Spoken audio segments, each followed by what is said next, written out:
Masu kallo barkamu da warhaka, barkamu da sake kasancewa a cikin wani sabon shirin tafiya mabudin ilimi na sashen Hausa na gidan rediyon kasar Sin. Kamar ko da yaushe ni ce taku Fa'iza Muhammad Mustapha.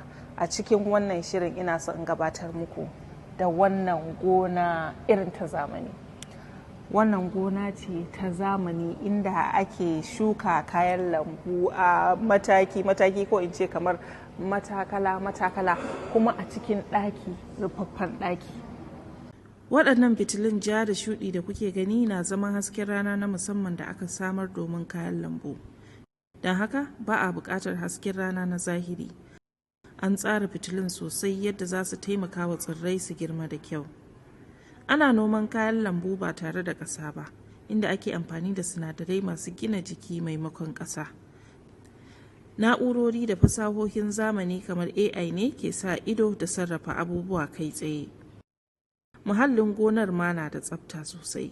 Ana iya tsinkar kayan lambu a ci shi kai tsaye ba tare da wankewa ba.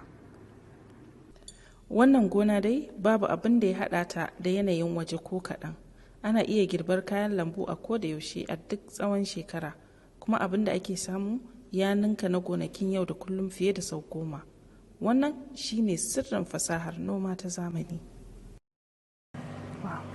Wannan masana'anta ta aikin gona da ke garin Yallin na lardin Shanshi na kasar Sin ta nuna mana makomar aikin gona, sannan ta nuna mana ƙarfi da ingantattun fasahohin kasar Sin a bangaren aikin gona.